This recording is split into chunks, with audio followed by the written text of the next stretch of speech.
Bismillah ar-Rahman ar-Rahim. Hello and welcome to the Rational League. Welcome to Footy Judgmo. Of course, the breaking news, there's two actually pieces of news. The number one is that Erik Ten Hag is sacked and Ruud van Nistelrooy is there. They are in talks with Ole Gunnar Solskjaer to actually come back, which is absolutely hilarious and fantastic actually.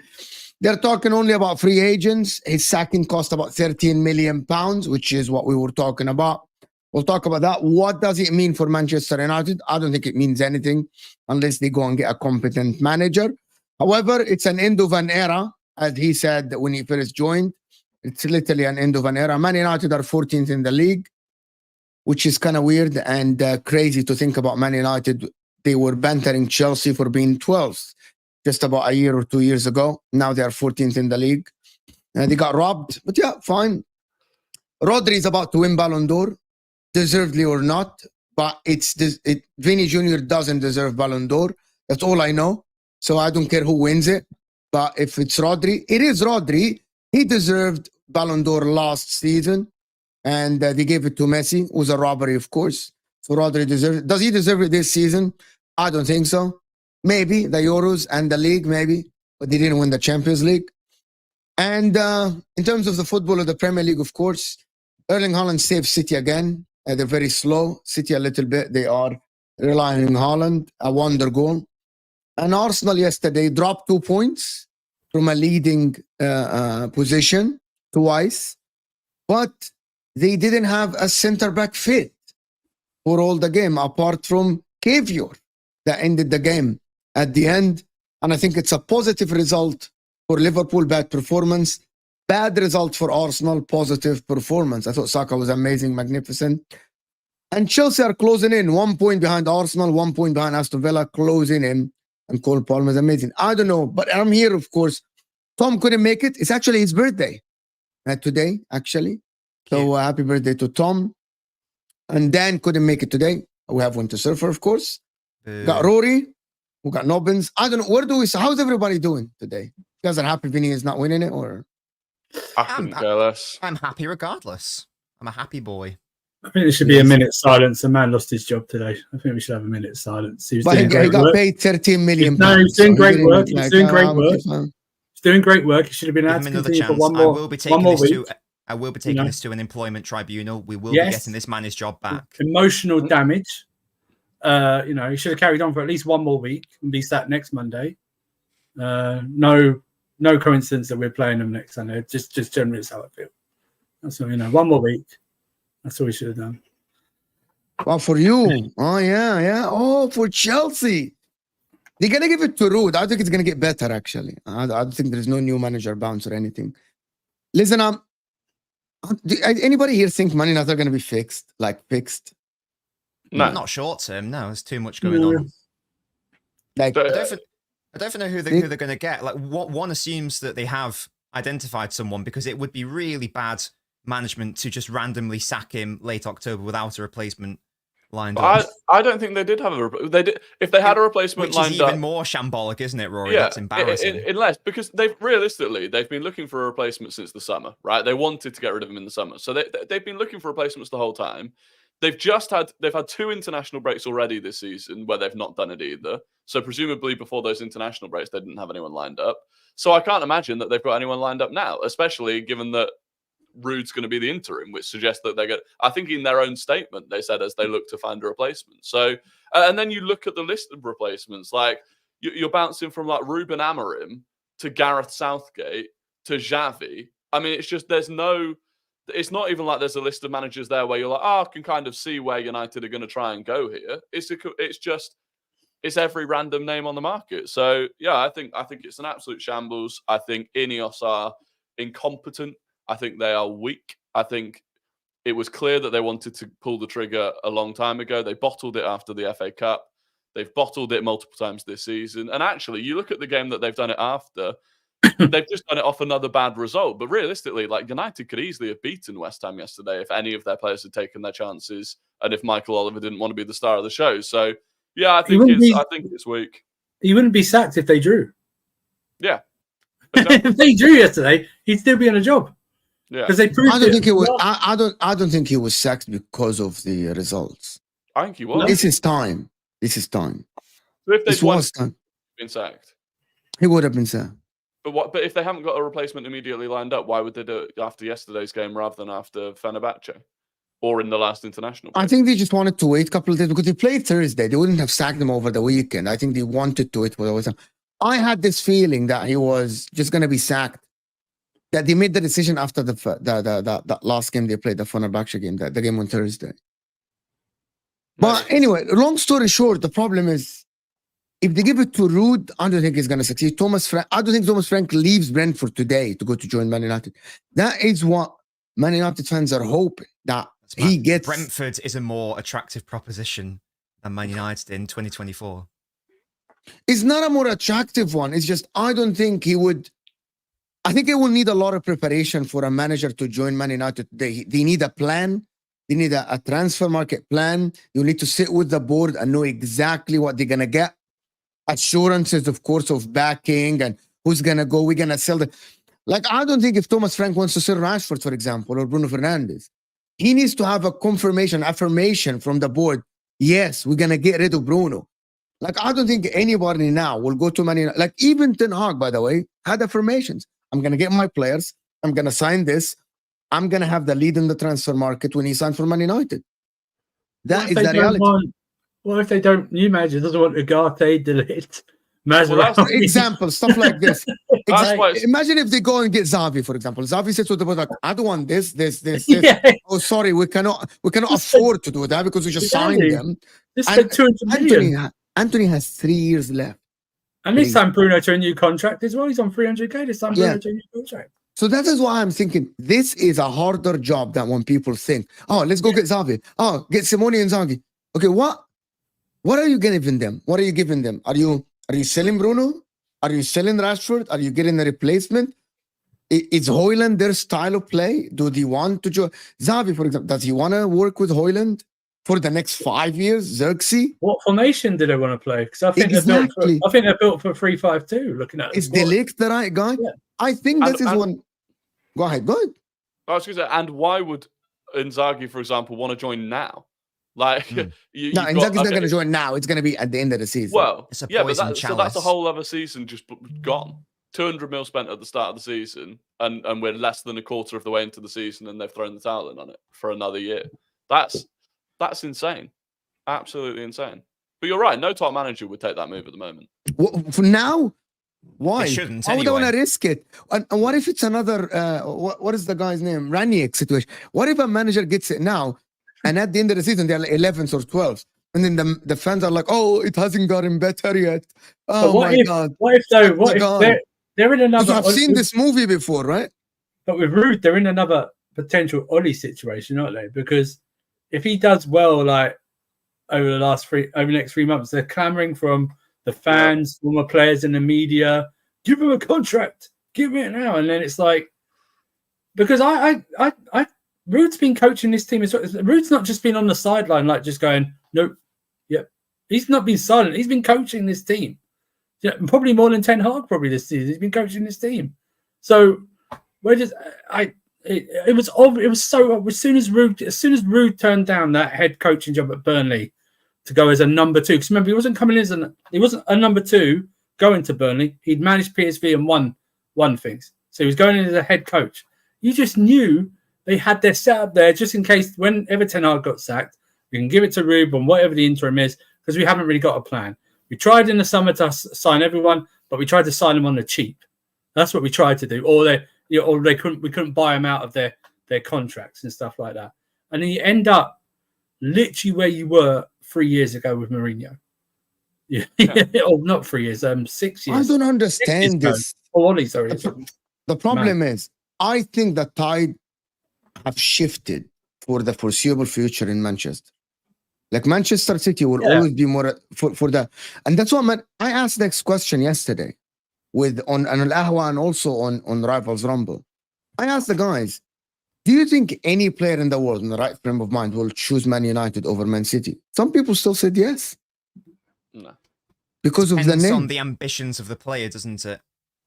But no, yeah, but any top players, Nobens would never turn down that organization of Man City with Pep Guardiola. And I guarantee you, even if Pep leaves, imagine if Pep leaves and you get a new manager. Do you think Man United can be more attractive than Man City in the current? No. And they're not offering big wages now either. Like to new players coming in, they're trying to cut the wage bill. That's why. So they're not even offering. They may have given Bruno 300 grand a week, but he was already there.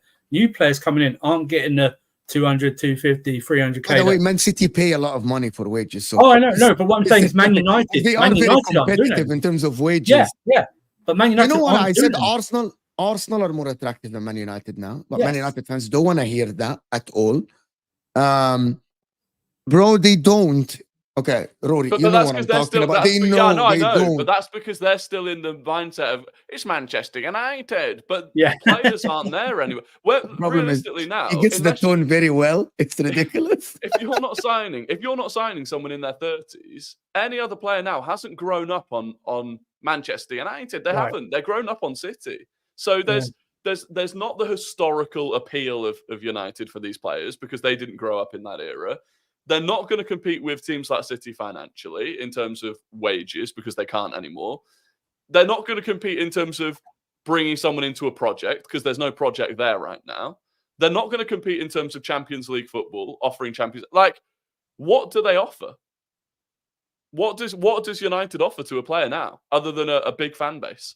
Well, here's the thing, though, Rory. What's going to happen is they're going to be tested not from outside, inside. Amad Diallo's contract is running down. He goes on a free. He can talk to foreign clubs in January, and I think Mainoo's contract as well. Not this year, but there's not a lot left on Mainoo's contract as well. It'll be interesting to see how they tie those two players down if they can, because they're basically they already. I think Kobe Mainoo already signed the horrific contract that he was offered, which is I don't know whoever is advising this kid. No. By the way, especially with Ten Hag was still there. Yeah. Whoever advanced him to sign the contract is absolutely not looking for the best interest of this kid. He's very talented. Imagine if this kid works under Pep. Imagine if this kid goes to Real Madrid or something. Imagine if this kid goes to Barcelona under Hansi Flick. Or I'm gonna just take it on. Imagine if this kid is working under Vincent Company with the likes of Kane and the likes of Kimmich in a more stable environment, way more stable.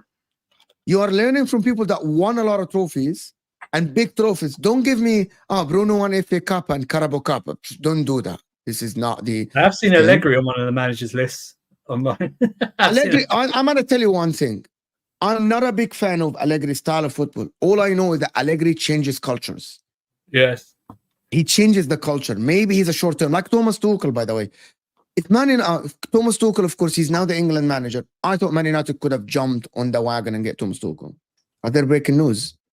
They didn't want to play. They didn't want to pay him, though. They didn't want to pay him. Yeah, listen. He was out of contract. He was free in the summer. They didn't want to pay him that much. That's the rumor, anyway. We're gonna talk about Man United later again. But to be honest with you, I'm really looking at this Man United situation. I don't know how they can convince Xavi to take over. But if they don't get that and get an Ollie or something, I don't think it gets better. Is the Balon d'Or ceremony now, or is it later today? No, it's later, but there's all this news about Real Madrid are throwing an absolute fit about the fact that Vinny's not going to win. So why are they crying all the time?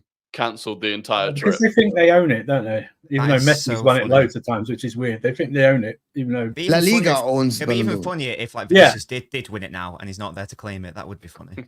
Imagine Balon d'Or sent a load of leaks out so that people like Fabrizio would report it because they're fed up of Fabrizio ruining it.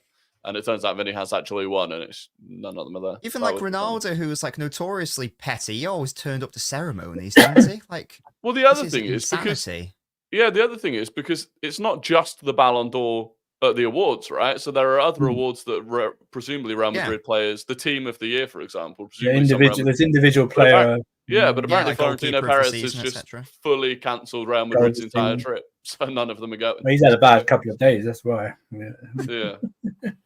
Guys, over 400 people here. Let's get the likes up.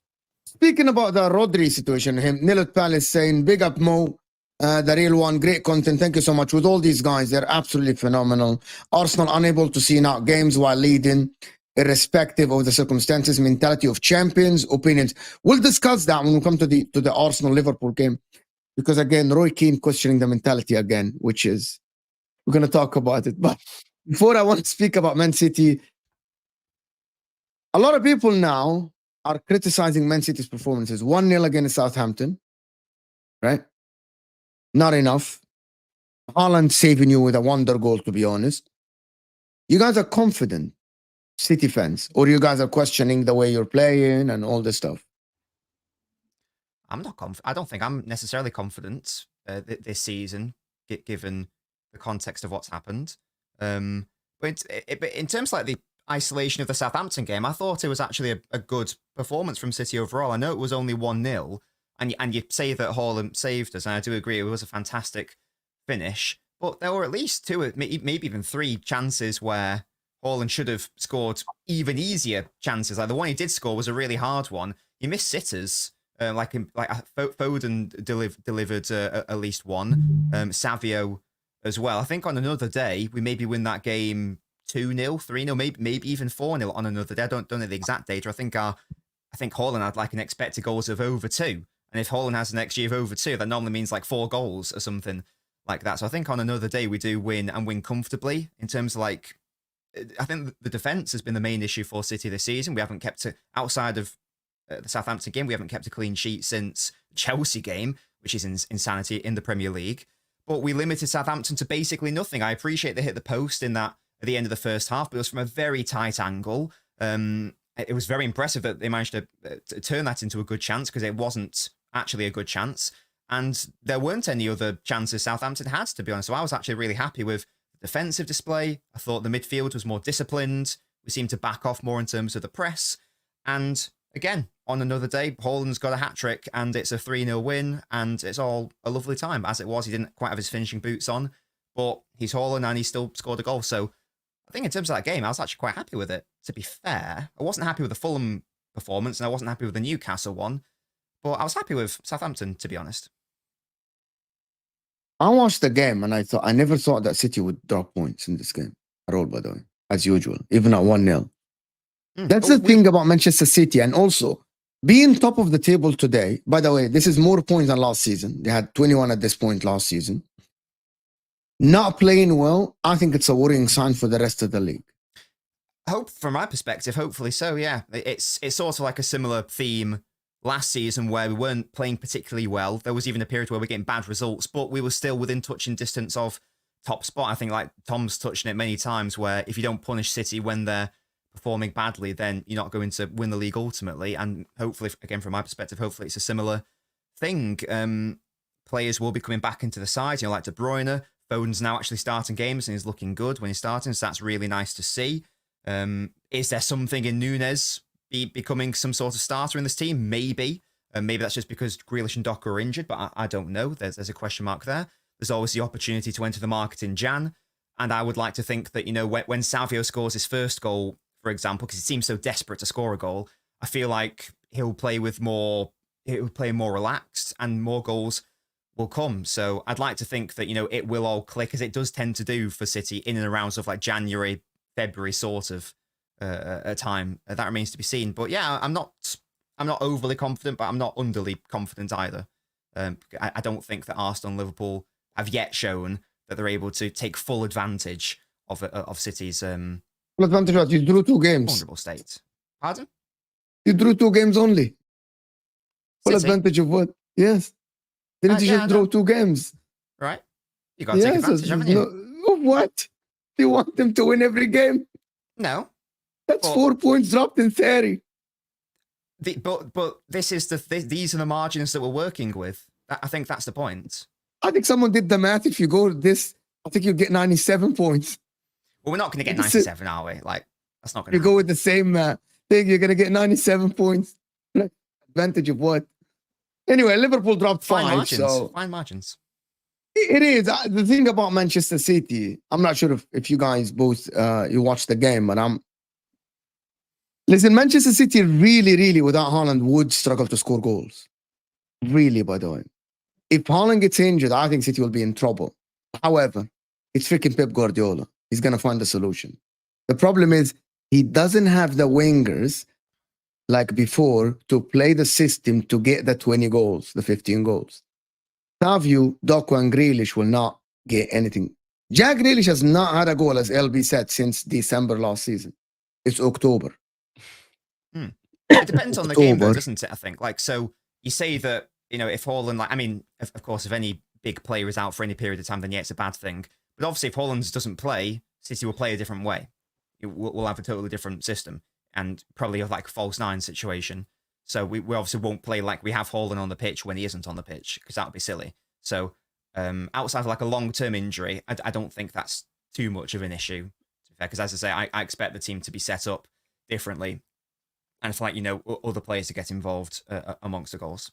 In the next 3 games, I think he faced Brighton away, Bournemouth away, if I'm not mistaken. Yeah, we play Spurs in the League Cup away, which Pep's basically going to sack off. I'd be surprised if Haaland even travelled, to be honest. I think that he'll just be getting a full rest. And then we play, Bournemouth away on the weekend, and then Brighton away, and then it's the international break. Oh, no, sorry, Sporting Lisbon away, and then the international break after the Brighton game. How many points you're expecting from the next 3 games? So 2 games in the league. The 3 games, the Spurs, Bournemouth, and Spurs is League Cup. No, you play Spurs away at home after that.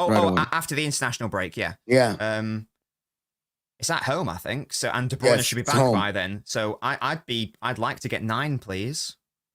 I think you should.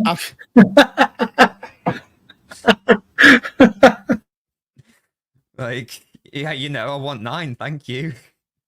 You know, if you get 9, I think the league is over. No, I mean, you know, those games are depending on what Arsenal and Liverpool do, right? But depending on what Arsenal do, especially Arsenal. No, those games aren't easy, but there are trickier fixtures coming up. Like, I think we go to Anfield after the Spurs game, for example. That's a game where I'm not penciling in a victory, for example. That's an obvious. You're going to play for a draw, 100%. Yeah, that's an obvious maximum 1 point sort of situation there.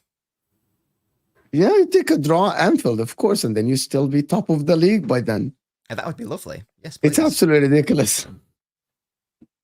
Pep Guardiola, we haven't heard anything about anything like that charges or anything, to be honest. All I would say is, and just like maybe this can be a segue to Arsenal, is that I looked at Arsenal's like last 15 games, and I think they're all very, very winnable from an Arsenal perspective. There is a world in which Arsenal win like the last 10, 15 in a row. I know that's easier said than done, but certainly on paper, and there are a couple of tricky ones here and there, but Arsenal got a very tough first half of the season and a more favourable second, which obviously means a more favourable second half.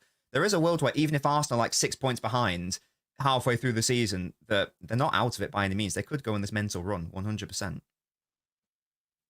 I hear you. 6 points behind, I hear you. It depends on the next two games. Arsenal can be, like 8 points behind if you didn't win the next two games or something like this. We could be 11 points behind if we lose both of the next Really? two. Yeah. You're not going to lose both games. Well, no, probably not, but that is... You definitely aren't going to lose the next 2 games, to be honest. But to be honest, looking at City and just watching them, it's more entertaining games for the neutral. But still, again, I have full confidence City will win every game. I'll be very surprised if you lose any game. It is... The problem is Haaland. If you keep Haaland fit, I think you win the league. If you don't keep Haaland fit, I think there will be a little bit of trouble in paradise. But otherwise... Yeah, of course. Yeah, there's no way we could survive a season-ending injury to Rodri, and De Bruyne is constantly being in and out, and Haaland being out for an extended period of time. Yeah, I agree. They'll probably rest him. There's also an opportunity to rest him if you win the next couple of Champions League games as well. You know, when you're solidified, cemented in the top 8. You know what I mean? Rotate the squad then. Like you said, Pep's admitted it. He's going to play the kids on Wednesday in the League Cup. He's admitted it, you know. Bigger fish to fry. Basically, yeah. Basically, won it 4 years in a row. No one else has done it. It's McAtee FC. I know I'm not English. You 3 are. I think the FA Cup is just doesn't mean anything. Nobody cares about it, to be honest. So the FA Cup people care about. The Carabao Cup is what no one cares about. It doesn't mean the Carabao Cup. The Carabao Cup that is the one that ends in February. The most historic competition in the world, right? Isn't it the oldest one? Is it the FA Cup or the Carabao Cup? The FA Cup is. Yeah, the League Cup was founded in the 1970s, I believe. I think. So I don't know why they are playing that cup here still. Like, what's the reason?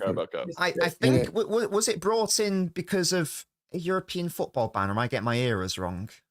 There would have been in the 80s. Yeah, in the 80s we got. Oh no, yeah, there was a different cup. There was a short-lived cup brought in. I think again my cup's mixed up. The only good thing this thing has done is keeping Ten Hag in the job. That's what the League Cup was originally called. There was another cup brought in the 80s, which I think Chelsea won one of them, by the way. And it was brought in because English clubs got banned from European competition after Heysel, I think. So like we brought it in for like 5 years or something like that, and now it's gone. Yeah, just keeping Ten Hag is the thing. Listen to Luke. Hit that like button, people.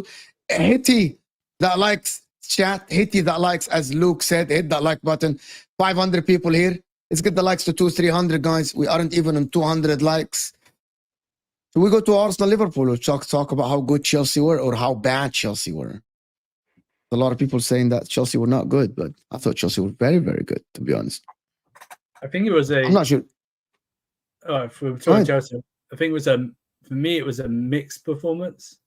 I thought there was great individual performances, but I thought we allowed too many chances again. I do still think the goalkeeper is a big issue for us. That guy is an absolute bozo. I'm just being polite. He's an absolute bum. His distribution, I mean, he was just kicking it out. He was literally kicking out like he's a rugby player.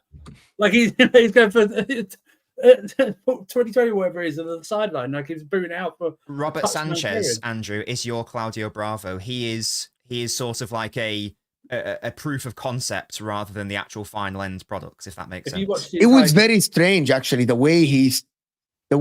reason we signed him, because distribution. Totally he was like, oh my God, what has happened to you? Overrated. You can't pass the ball. I And swear, Fofana's not it. There Fofana's was not parts it. in that match. You could tell they didn't want to pass back to him when the defenders got it. You could tell they would rather try and get past or whatever, or just pass it. They were like looking back, going, and even when he was kicking out, you saw Palmer and Jackson up front going, "What are you doing? What are you doing?" And Maresca came out last night and said, "Yeah, I asked." He's quoted saying, "I asked Sanchez did. You don't need to protect him all the time.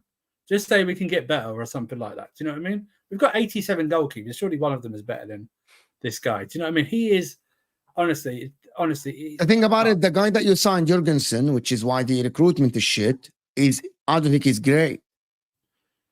But I'd rather give him a go right now than I know what Sanchez is. Sanchez is utter trash, and that caps what we can do this season because he got dribbled around more than most of our defenders yesterday when Isak went round him. And I'm not sure if you guys watched the game. He was so bad. It's like levels below everyone else on the pitch. How did he not pass that ball? That ball was just honestly. But at least it's an easily identifiable area. It's an easy area to upgrade, at least. Like, for a fact we need a new keeper. So that's the way to look at it. Next season... They went and bought one, Nobbins. They went and bought one. Who's that, sorry? They bought Jorgensen. They bought Jorgensen in the summer, Nobbins. And Maresca said he's not good enough to start in the league. Was he brought in as a number one? I don't know enough about him. No, they wanted to ease him in as a replacement or something like this, but I don't think he's good. When we bought Sanchez, you know what they said about Sanchez? He's been bought in to give Kepa competition. That just said it all for me right there. If you're coming in and you're competition for Kepa, I already think you're bad to begin with. You shouldn't be coming in going, he's bought in to replace Kepa, or he's bought in to be better than Kepa. If you're compared to Kepa, then you're already a downgrade to me right now. You know what I mean? It's not nothing. Let's keep us all this playing out for the back shit. Yeah, it's great, but Marmoushashvili was out there, cheap price. Liverpool have bought him through. I know people are like, we can't play out from the back, but this even a shot. Ramsdale. No, stay. No, it's challenge for the league, though. No, but there should be some goalkeeper out there. I don't know. It's just a complete mess. That's why it caps what I think we can do, because this guy's already proven this season. I think Chelsea are generally capped by your defense at the moment. I think clearly the attack is very, very strong, and you will score lots of goals against lots of teams. There will always be games where the attack doesn't click and you don't score those goals, and it's those games where you need to rely on the defense. And it just feels too easy to score against Chelsea. Newcastle getting back into the game as easily as they did, kind of out of nowhere, but just easily cutting you apart like that. I think that's going to be the difference between. I think you're capable of getting top 5, which I think will be Champions League, but I think that's the thing that's going to hold you back from getting into any sort of title race. Yeah, you're right. That's part of it as well. But I just think if you have like a competent goalkeeper behind you, I'm not saying it's all his fault, but if you had someone that just gives you a bit of confidence, do you know what I mean? It probably just changes your mindset as well. But you're right. We gave up too many chances. I never felt comfortable yesterday. Like we went 2-1 up. Pedro Neto hits the post. But like I say, that thing at the end where Isak should have passed. And I've got to remember as well, Reece James did stop 2 goal-bound thing. He wasn't on the line, but he was near enough where he had to clear it. Do you know what I mean? So we're going to give chances up. It's like you said, Rory, is that if we don't score enough, we're always going to be a bit nervy, right? Like yesterday, if Neto had buried that header, or if Mudryk had, I'm not coming in, if Mudryk had made a better shot instead of hitting it right at the goalkeeper, we're sitting here 3-4-1 up, and we're like, chilled. Let's go. Even if they score another one, it's fine. It's fine. It's all good. But that's something that's obviously the biggest weakness Maresca has to work on. I genuinely think it's all about Fofana. Yeah. To be honest with you, that's all I think of. Fofana. You get an experienced defender, I think your defense is fixed. Forget the goalkeeper. You can get a goalkeeper in January. Your defense needs someone else than Fofana. He's too rash, and it's contagious for Colwell and the rest of them. He isn't it. He isn't it, Fofana. And because you spent a lot of money on him, again, another thing that me and Rory spoke about in the summer, that some of the players, they must work because of the money spent. There's no other way around it. You just can't throw the money away. it has to work because you'll have to get the investment back. You get my point. This guy's been based. I mean, he's had about 5 knee injuries with us since he signed for us. So it's not as if, you know, he's going to be one that's going to be looked at. I agree with you. It needs another defender in there. I just don't know whether they're going to pull the trigger. I don't know, to be honest. I have no idea. But Chelsea looked good. Cole Palmer looked. He had that pass yesterday. Was out of this world. Out of this world, to be honest. The kid, some games he disappeared against Liverpool, yes, but he was amazing yesterday. The way he controlled the game, the way he passed. He's such a player, to be honest, when he's given like the right passes in the right spaces. That pass to Neto for the first goal was out of this world, to be honest. It's a top-notch. They didn't man-mark him. After last week, they didn't man-mark him. Liverpool sort of like man-marked him. Which is crazy, that Newcastle didn't man-mark Cole Palmer, by the way, which is absolutely horrendous from Eddie Howe, to be honest. Horrendous. But he's amazing. Nicholas Jackson is improving by the game. Yesterday, he literally had a fantastic game as well. He was so good. Yeah, he turned Pedro Neto, halfway line, turned Dan Burn several times. Pedro Neto ahead of Sancho. Of course, has to be there. Welcome, G. If you guys ever met G, Liverpool fan. Big guys, man. One of the most balanced Liverpool fans you'll ever see. Big up, G. I'm not sure if this is your first time, G, or not. Say that again? Is that your first time on the channel? Yeah, that's what I'm saying, man. Really? All right. I feel like I'm now in the I Premier think you League. know everyone. You know Rory. You know Nobbins. You work with Nobbins and Winter Surfer on the football terrace a lot. Yes, sir. Yes, sir. Big up to you guys. For Chelsea, though, is there a limit? Top 4. That's it for them. They can't get higher than this. Like you said, the defense and the goalkeeper is a big issue. If they're not sorted out, then we will give up. We give up chances. We do give up a lot of chances. Someone's going to have to take them. Newcastle I'm flummoxed again. SACKE didn't pass that ball. I just can't believe he didn't pass that ball across. And we're talking about a 2-2 draw. You know, at least. Do you know what I mean? So we are going to give up chances, like you said. Whether he acts on it or sorts out, or maybe like you said, takes Fofana out, puts like someone else in, or we buy someone else. Or I don't know who. Exactly. I don't know who either. That is the problem with you, actually.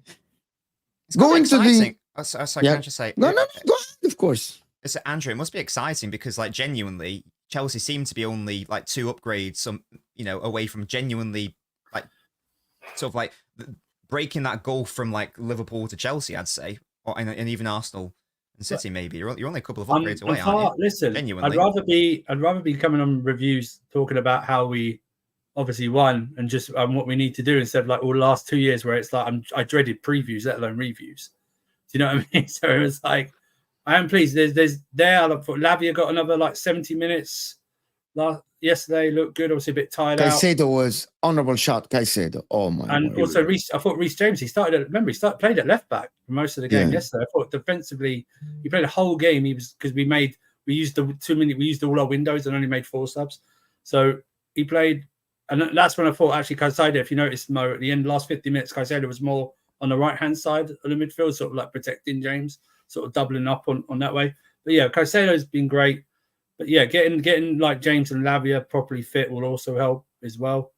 It's not better than the last 2 years. You know, obviously, like you said, if we're just like going, we just need to do this and do this instead of like going like Man United, like we don't even know if this new manager is going to like all our new signings.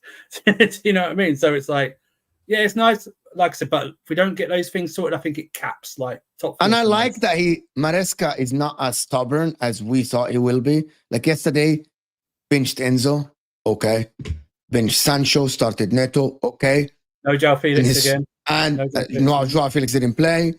And when he subbed off, he kept Neto on and subbed Madueke off. He wasn't stubborn by keeping his right guy at the right side. No, he subbed Madueke off.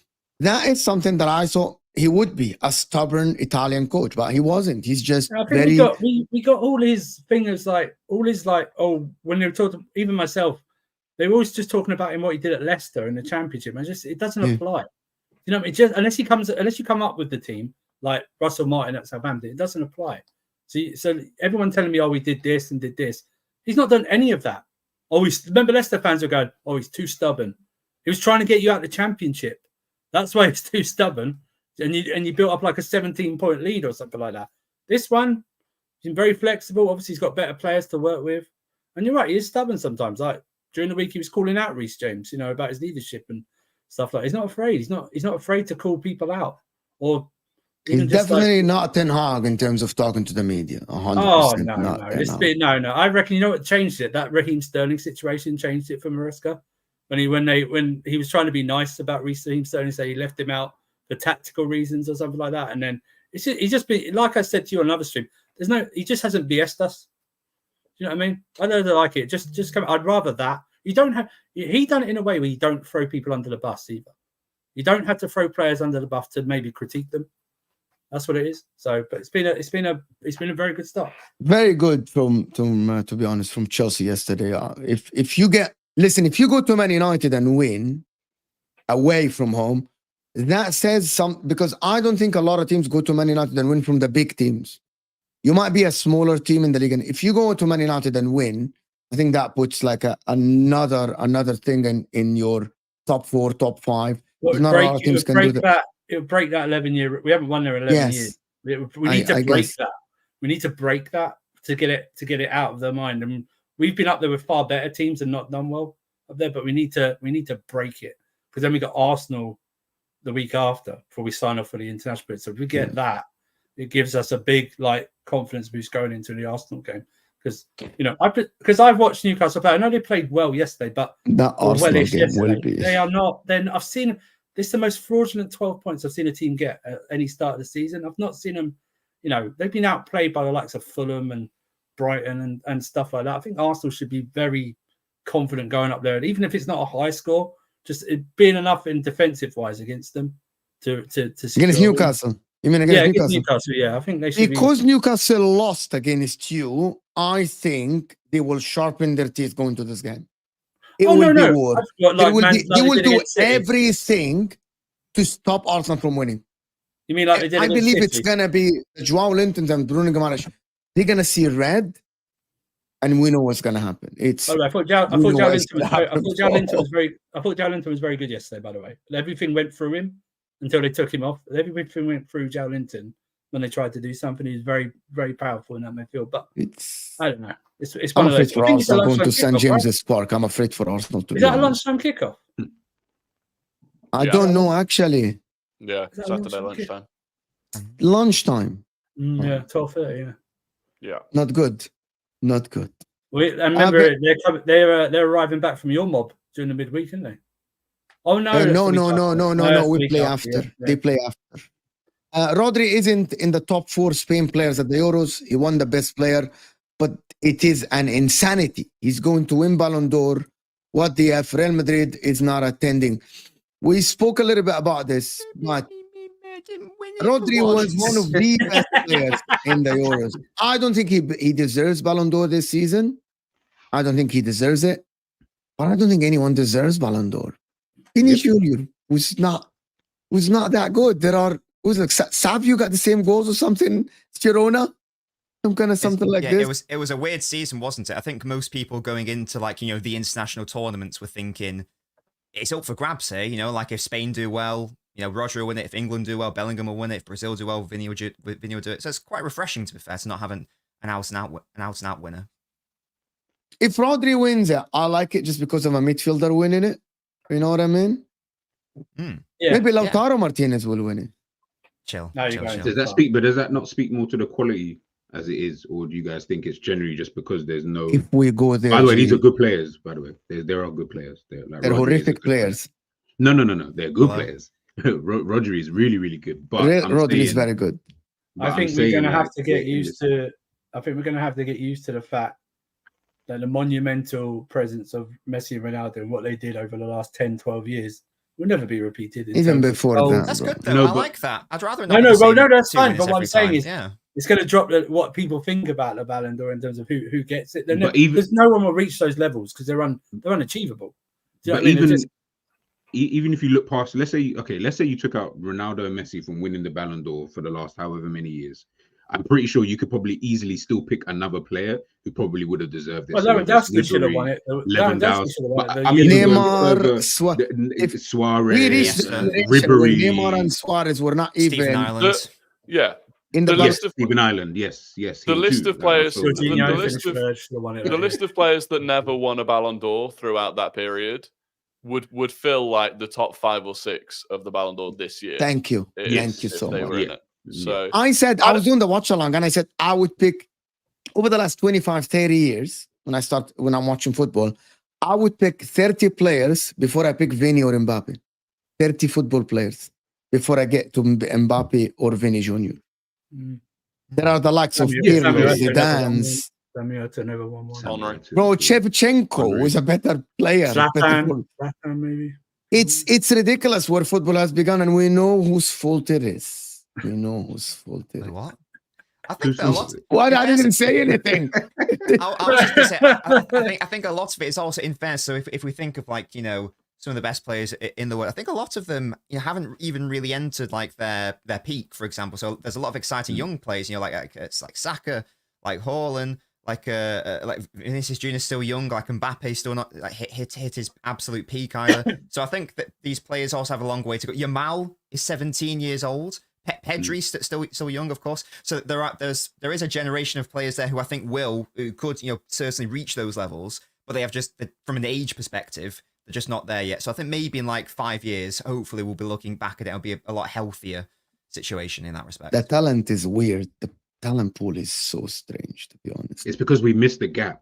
Where after Messi and Ronaldo, we missed the gap of those 27 to 30-year-old players outside of Lua and Modric, who are 35 plus, who are then deemed good enough to win it. We don't have a gap of those players. Now, as Nobin said, we've now got the Palmers, the Sakas, the Pedri. These guys are like at the beginning. They're not, this isn't their prime. We still need to wait for that to happen. We've missed the gap of the, like I said, the Hazards, the Riberies, the Robins, who are in that age kind of bracket where you're like, okay, these are the next guys. And then we can get to the Yamals, the Haalands, the Mbappe, like all of these kind of guys. They should have been next. But right now we're in a, if we're trying to figure out who should win the Ballon d'Or, that can be seen as a good thing. But I do still think there should be an outstanding candidate. There should be one player that we're all unanimously saying that's the winner of the Ballon d'Or. I don't really like this fact of, because now it's just becoming a game of just point scoring. Well, the last one Some was people Benzema, say Rodri. The last one was Benzema. Yeah, Right? The last one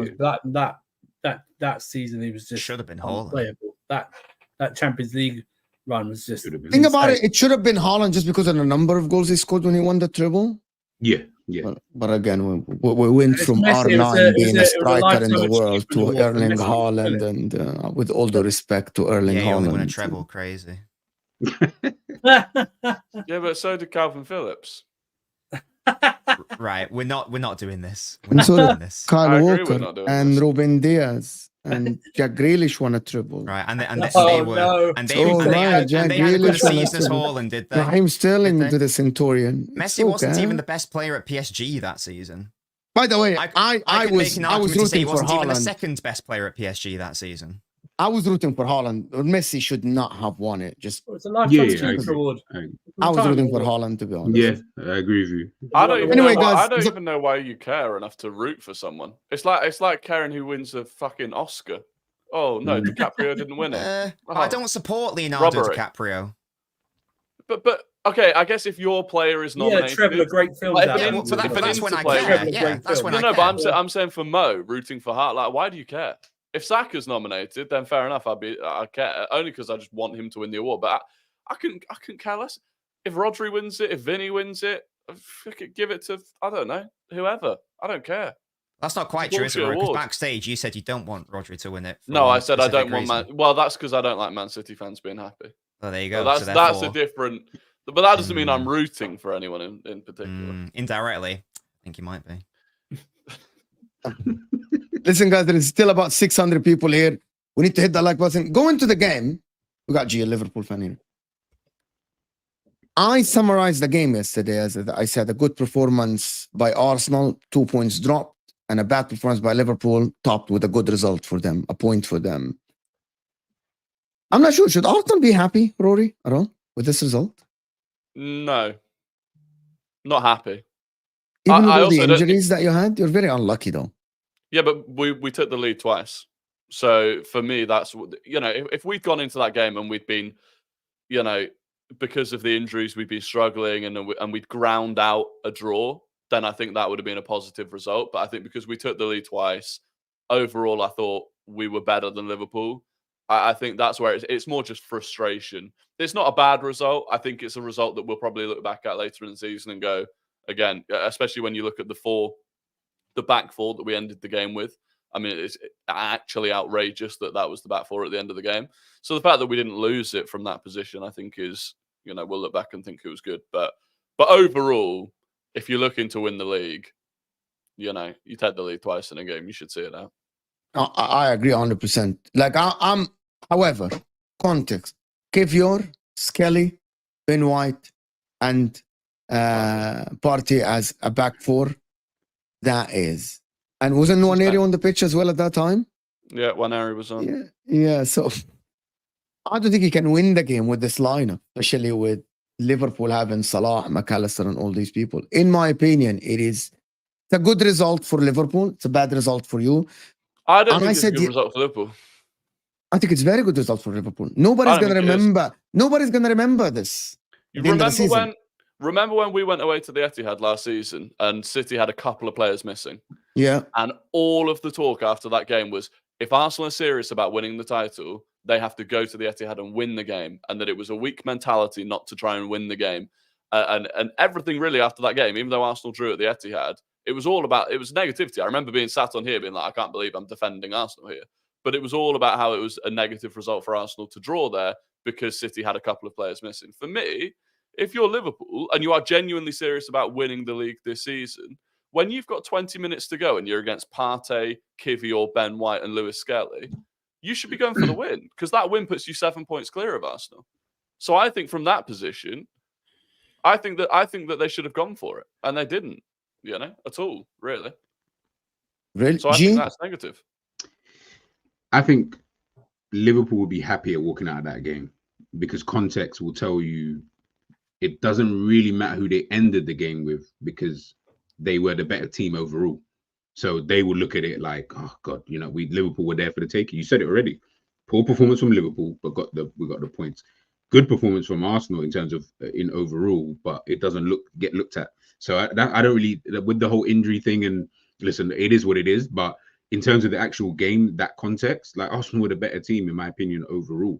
So for us to go there and get a point in game week 9, I don't feel like this game had that much significance for Liverpool in terms of like win, lose, or draw this match. I don't feel like it would have been that type of game, just because of where we are at this moment in time. Later on in the season, I totally get it. Game week 9, even if we had lost, I mean, we'd still be ahead. Do you know what I mean? We'd be sitting in second behind City at this point in time, if we're not already. I don't see the significance of this match doesn't really hit the same, because it's game week 9. I don't feel it like, oh my goodness, like we needed to go to the Emirates. Obviously, yes, beat your rivals if you possibly can. But I mean, we've won every other game this season. Do you know what I mean? Bar one, sorry, against Nottingham Forest where we lost. We've won every other game. I'll be okay if we just continue doing that. And if we come up against Arsenal again and draw, no worries. If you do the same against City, draw, I've got no problem with that. If you keep beating everybody else, I think that'll be enough to win a league title. I don't see the rest of them doing that. Yeah, I think City would lose games. I think Arsenal might lose games. So if we can do that, again, this is hypothetical. So yeah, we just got to, for me, you get out of North London with the point. Where's it go? I think you're right, G. You know what also makes it? It's not like it was a game before the international break either, where people can stew over. The Matrix took you. It's fine. I don't know what happened. You went to the Matrix. It's fine. Go ahead. I'm sorry, Surfer. No. I think it's because of the way where the game is. There's not a lot for both sets of players or fans to stew over, because they've got so many games coming up as well. It's not as if it was before, like it was a game for the international break and people can talk over it or something like that. You've both got a difficult running, so to speak, before the end of the international break pops up. So, but I think you said it before. I think it was like Liverpool, good result, bad performance, and Arsenal maybe like better performance than probably anyone, even Arsenal fans probably predicted. And in the end, probably just like we just hung on. Do you know what I mean? Even with that defense, you know what I mean? If we just hung on and just taken it, it would have been so much better. But, yeah. Can I just present an argument here? Arsenal performed well yesterday and didn't win, but Liverpool performed bad and got a result. Isn't that positive for Liverpool in terms of looking at the title race? That's And why Arsenal should look at this game as very negative, right? Like, Well, if you don't perform well and still walk away from the Emirates, which is supposed to be one of the toughest grounds around, But with a point from your one of the title rivals, right? Like the title contenders. I think it's very good. I mean, I guess the result based on the performance isn't bad, but I still think you'd walk away from it going, well, Liverpool had a really big opportunity there, given the form that they're in, given the fact that they were nearly full strength and Arsenal were weakened. Like, Liverpool had a really good opportunity there to go and win the game and go 7 points clear. So it's underwhelming that Liverpool didn't perform well and that they didn't get 3 points in a game where they really could have done. Whereas for Arsenal, and this is why I said it was frustrating, but overall I'm not too disappointed, because we went into that game, I think, as the underdogs, arguably, with a lot of players missing. Not with off the Saka back and of a Timber. defeat. Rory, with Saka and Timber, really? I predicted 2-1 if Saka and Timber are fit. But Timber Timber hadn't played in over a month. Came back in, had to be subbed off early on. Like, I still, either way, even if we weren't underdogs, I still think Arsenal performed a lot better than a lot of Arsenal fans were expecting. And I think the performance, I think Thomas Partey has genuinely shocked me this season. But he was amazing yesterday. No, that's what I'm saying. That's what I wasn't expecting him to. He started the season very slow. Me and you criticized him because you remember in the beginning, first 2 games, he's picked up massively in terms of up fitness, physicality. Yesterday, physically, he was so strong.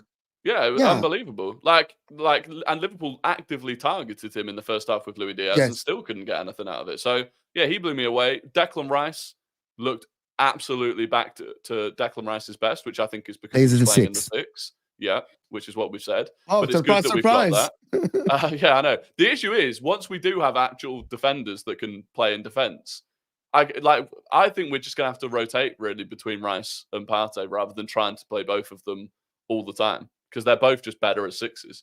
But yeah, overall, I just think the result was frustrating, but the performance was really encouraging going into the rest of the season. Is it?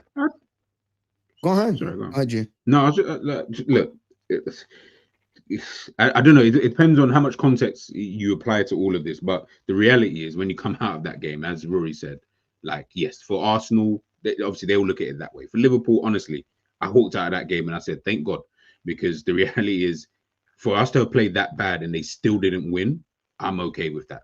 Because the Emirates is not an easy place. I'm not going there thinking, yeah, we should just slap them 4-0. It's not Man United. Do you know what I mean? So I am expecting this to be a tough game. Do you know what I mean?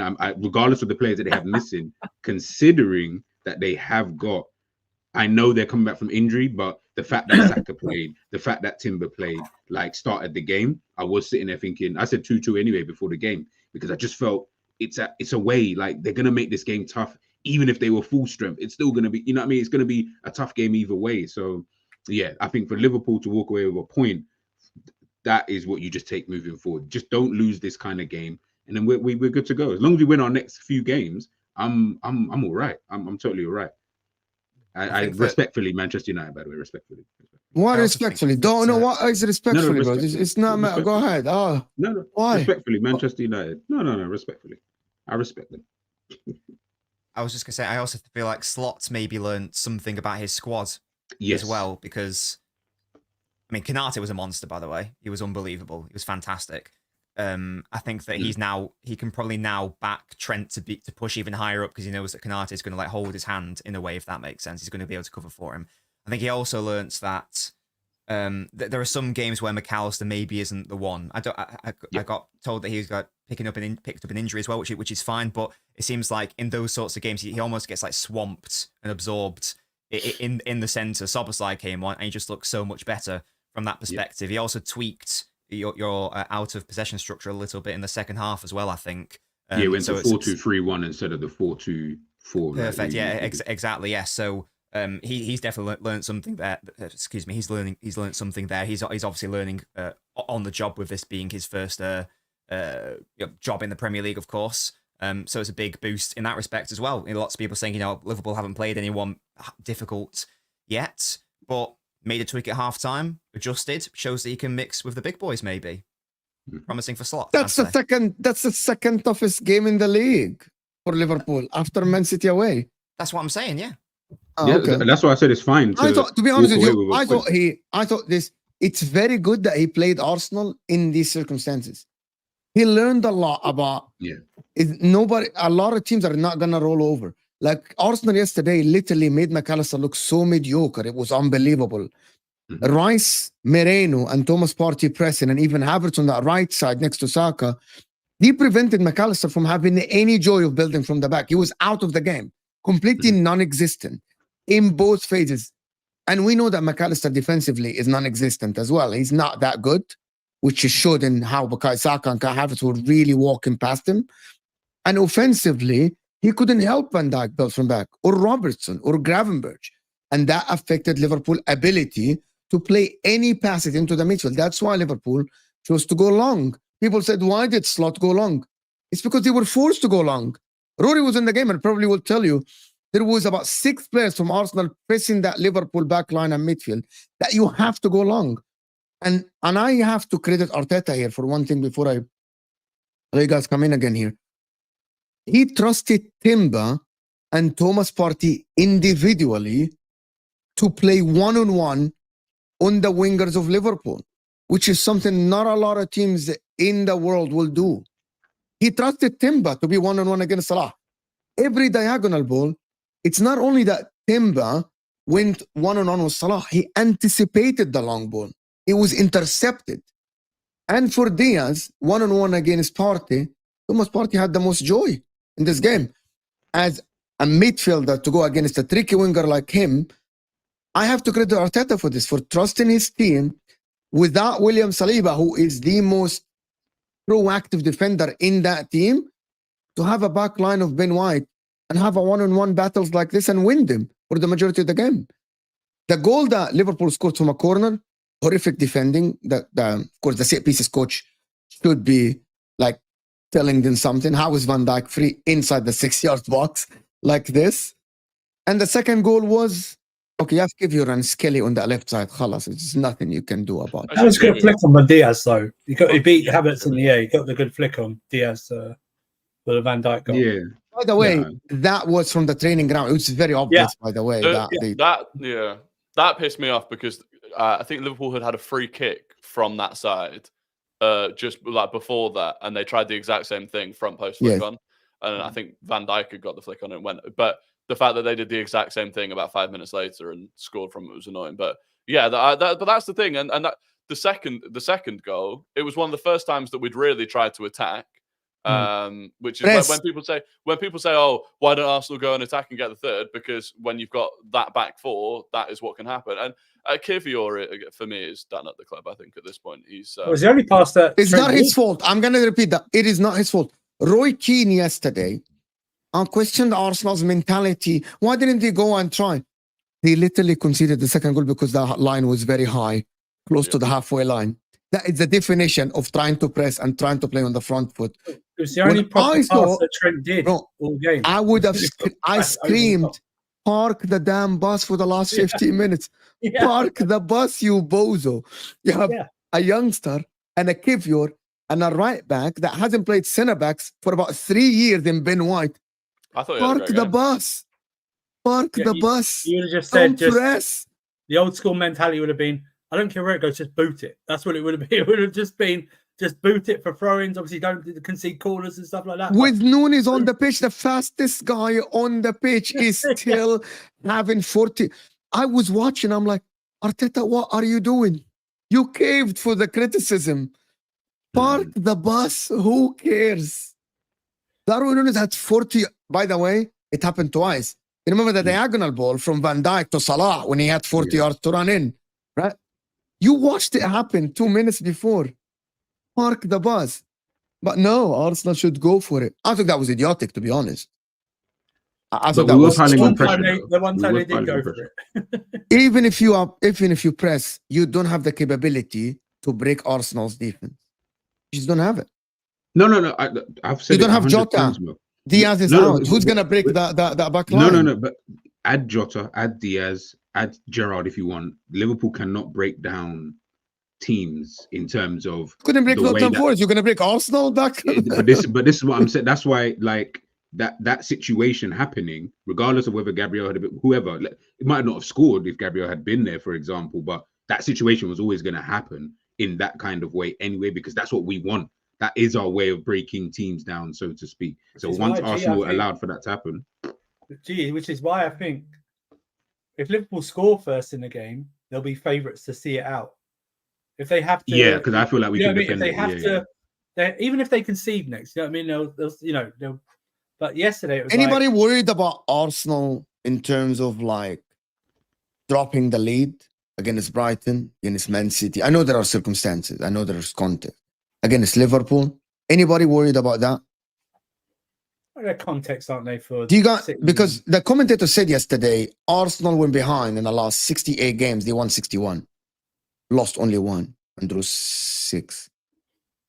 No, so they've proven even if it's a draw, they can see it out and get at least a point in most games. You know what I mean? Even against City, they were what, 10 seconds away from getting a 2-1 win or something like that against Brighton. Even against Brighton, they had the better. Even against with 10 men Brighton, they had the better chances to actually take the win. Bournemouth's been the only aberration where there's been, they haven't. Brighton, they were 1-0 up. Oh yeah, Bournemouth as well. Bournemouth. Yeah, but again, the context is important for me. Brighton, we went down to 10 men. Okay, conceded once, but at least we got a draw out of it. City down to 10 men and very, very nearly held on. Yep. And then Liverpool, not down to 10 men, but down to absolute bare bones in defence. And again, didn't lose the game at least. So yeah, I do. The context is important. If this was happening with somewhere near our strongest team with 11 players on the pitch and we were doing it, then I'd be like, okay, this is a real problem. But until that starts happening, I think the context is important. Is there any news on the injuries? Yeah, I was to ask you, is there any news about the Timber and Gabriel? No, Timber, I don't think they think is too bad. It might have like a slight twinge in his thigh. But then again, that was what happened last time, and then he was out for a month. So we'll see.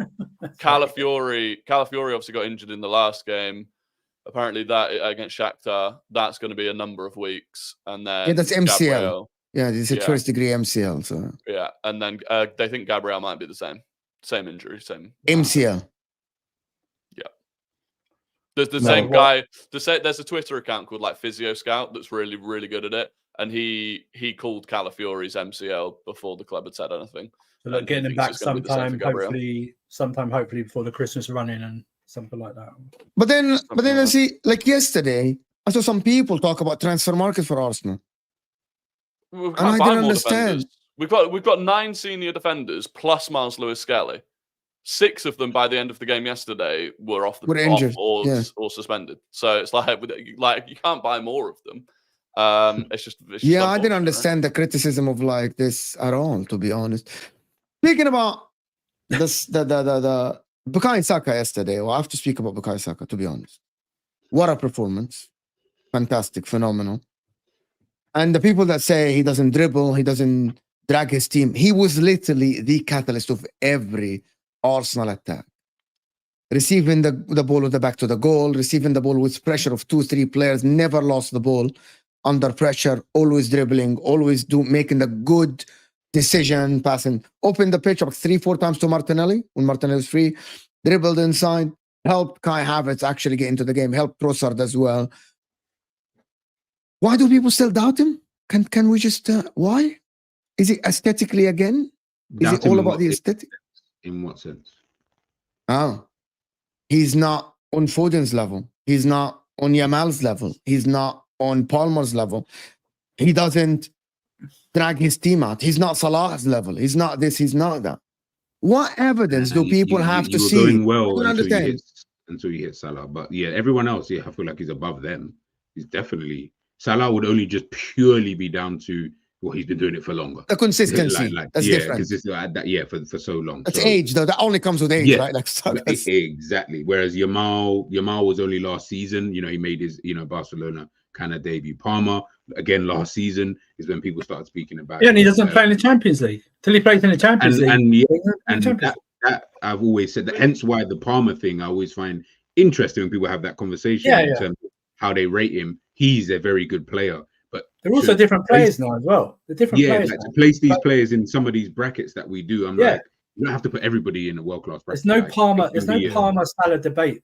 Saka debate, because now they play in different positions. There shouldn't be a debate. It should be for England. Can they play together? That's the discussion. It should be when they're going forward. That's what it should be. The problem for me is the ceiling, Surfer.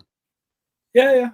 Everyone talk about the ceiling of Saka as it's lower than everyone else. I don't. That's rubbish. They can never explain. Why? They can never Why? expl- You they can't can never predict the explain ceiling, why. can you? I have no idea. They can never explain why. It's coming to a point now where when someone brings up Saka, how good he is, I sort of tune out because I know how good he is. Because someone in the chat or someone on the panel is going to go, yeah, but he doesn't do this, this, or that. He is sensational. He is a sensational player. I like with all the other players, like the top quality players. If they didn't have him, well, we've seen it. They didn't. Yesterday was such a all right. The second half was a bit because the game changed, but first half, I mean, I still don't know why people still try and show him on his left foot still when he's a right winger. I was like Andy Robertson. I was going, just leave him on his right. Robertson had a Right. because Robertson can't defend on the inside. Yeah, you're coming up against one of the best players who comes in on the inside. Like it's.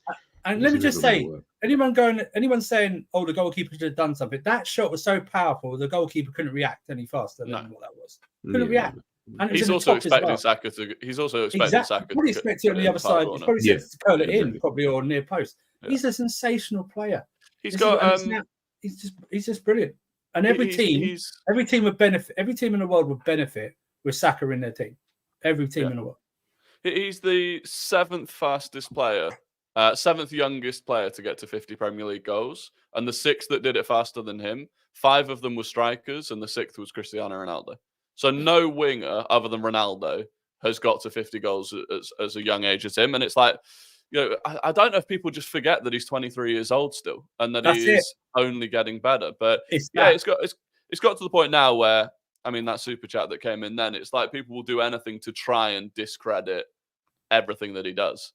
To put all of that on Robertson, who has been one of the best left backs in the Premier League for years, instead of suggesting that maybe Saka just did a really good thing and that it caught Robertson out. I mean, the other thing is, in terms of like letting Saka in onto his left, Saka's building a catalogue of goals where he goes onto his right and then blasts it into the roof of the net. He's got a number of those now. So just that alone at least makes the defense. And he was probably half fit yesterday as well. He's probably 50% fit yesterday.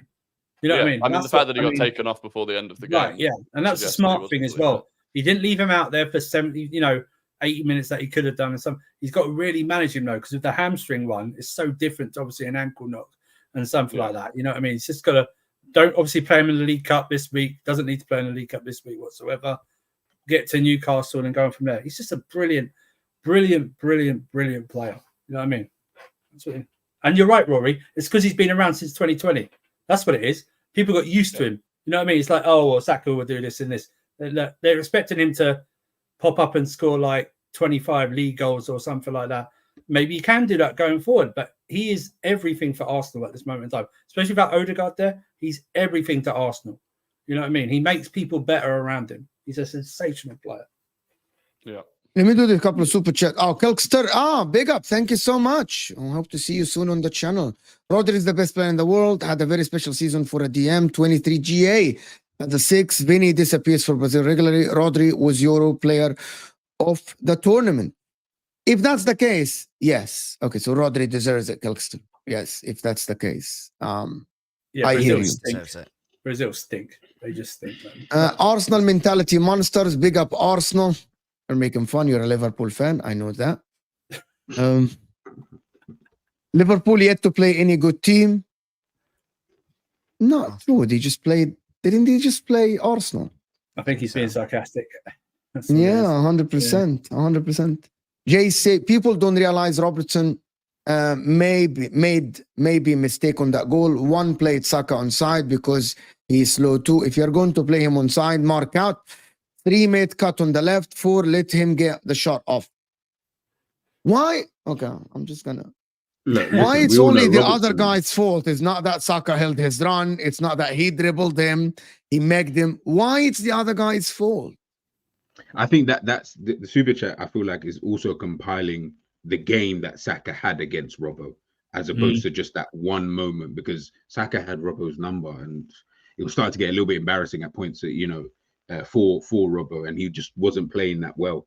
But for the goal, it was a good goal, man. Saka at the end of the day, like he's one of the best wingers out there. So I'm not even gonna get mad that you got cooked by Saka.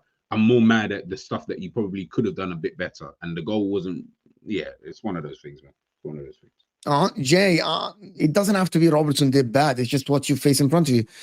Done today a month ago about Chelsea's defensive record. I don't understand. I think I think it goes to. I don't think Rory said it, but I think some Arsenal fans were saying they could break Chelsea's 15 league goal season record. That was Osama and Dan Potts. Sam did it, and I would say that wasn't Rory. Was it you, Rory? No, given today's modern football, given today's sure modern football, that won't be broken. Yeah, I think I literally made a video saying that Chelsea record will never be beaten because of the way that the Premier League is. The way defenses are, it just won't be beaten. Yeah, 100%. I don't know. Anyway, I'm. Hey, Mo, do you want to talk about Inter Juve 4-4? No. You 4-2 up, right? We let the lead go 3 times. He did. Yeah. We're absolute bozos. Absolute clowns. Because last year the same thing happened with Zinchenko. What happened? Oh, got done by Salah. Oh, right. Yeah. I mean, it was slightly different. Like Zinchenko fully just left Salah alone and basically gave him every opportunity he wanted. But no, I get it. But equally, no one took away from Salah's goal with that. It was still a quality Salah goal. So yeah, exactly. Saka's not good. It's an agenda at this point, to be honest. It's an agenda at this point. I said something yesterday about Arsenal. As much as I think Havertz was good and everything, I saw with the team that you had, you needed another forward. Is it a left winger or a striker that will take the pressure off Saka? I think that was your problem yesterday, to be honest. I kind of agree. I kind of think at the moment, Havertz is having to do so much in that kind of right-sided midfield space because of no Ødegaard that he's not in as many attacking positions as he was previously. Yes. So I'm hoping that that's the solution will be there when Ødegaard comes back, which should be soon. Because Trossard offers something different. But yeah, I do see what you're saying though. I think in January, if you stay within touching distance, you really need to go and spend some money and get a forward. And it cannot be a Trossard kind of signing. No, you need someone that will occupy the opposition's defense. Someone with a name. If you had a Haaland yesterday, I don't think Liverpool will be able to attack. I think Liverpool will not be able to leave spaces for you. If you have an Isak yesterday, could have been the difference, to be honest. I know there is not a lot of them in the world, right? But I still think you needed even a left winger. Martinelli was dealt with so easily by Konate. It was just brushing him away from the ball. You needed someone better. That seems to be the most upgradable position, the left wing. That's why we're talking about Nico Williams so much. That just seems to be the most obvious candidate for a big signing. I don't know who that would be, but that's Kvaratskhelia probably. He's not going to leave this season, but someone like that. I'm very, very confident, or not. Well, yeah, confident, certain that we're going to go for Sesko again next summer. I think that's what the club's planning. Do you think Sesko's the right guy? I don't know, but I know he was the only striker that we genuinely wanted this summer, and we fully went for him, and then something was agreed behind closed doors where Sesko was tied down to a new contract that doesn't have a release clause, but I think he was told, give us a year and we'll sell you next summer. So I think we're going to go back for him, but hopefully. But I still think you need a better signing, to be honest, just a higher profile signing. I don't know who. If you get a Sesko, what happens to Havertz? Again, I think Havertz's versatility. I mean, some games Havertz will play in midfield, some games Havertz will be the striker and Sesko won't start, and some games Sesko will start and Havertz will be on the bench. I think it will just be rotation, but it's a lot better rotation than what we currently have, which is if Havertz gets injured, you're back to like Jesus as your centre forward, which is just a massive drop off. don't know. I don't know enough about Sesko. Is he an elite forward who's going to upgrade your team? Well, he's still only 21, so he's shown a lot of prospects. Did you say Tesco, Nobbins? Did you say Tesco? Oh, that's a great slander name, though. I I wish I just could wanted- say it. No, I just thought I heard you say Tesco. That's Right, well, all. there you go. That's locked in now. Every little helps. The biggest thing is he's one of those physical freaks. He's like 6'5", gets so high off the ground, quick. He's got an unbelievable, when he hits the ball cleanly, it's one of those, like, we don't have many players in the Premier League these days that can actually just hit a ball pure. Like, he's got that. So I think, he's raw. He's definitely still raw. There are definitely times where he doesn't do the simple thing as well as he could do, but I think Danny Olmo would have been good for you. Danny Olmo would have been. He's not a win now player then, by the sounds of it. Then he's not a win now player. You don't like Danny Olmo. He's another projects player. He's another. I don't know how many. Player. I honestly don't know how many win now strikers are available on the market. To be honest, It doesn't have to be a striker. It might be a left winger. I To think be it fair, does. Left winger. But again, left winger. We went for Nico Williams and we couldn't get him. Outside of that, Kvaratskhelia maybe wasn't great last season. Leao. Oh, I don't like Leao. Leao, Jesus Christ. Honestly, I think he's massive. Whenever I watch him, He's you so see overrated. flashes. No, he's you see flashes great, of Rory. brilliance. You see flashes of brilliance, but he does my head in. And Work I don't ethics is one of the worst in the world in terms of work ethics and effort on the pitch and working for the team, to be honest. Mikel Arteta would despise him. Yeah, but he had Sterling, same thing, and if he can mold anyone, he can mold Leao. He's not that old. I get wound up watching Leao, and I don't even want his team to win most of the time. I get wound up when I'm an Inter fan because of how I am. Like, you have so much talent, you can do so much with the ball. You just don't want to work hard. You know what I mean? It's like it's ridiculous actually. With spacey wingers, don't get too close. Robertson. They get so close, Robertson. Yeah, I know Robertson made horrific mistakes, but again, I have to credit Saka here. The ball in behind was so good from Ben White, and Liverpool were playing a high line, which Robertson doesn't have a decision over. Like, I'm not really sure what else he could have done. We saw it. You gotta realize Liverpool fans don't. Madueke got to him a couple of times in the first half.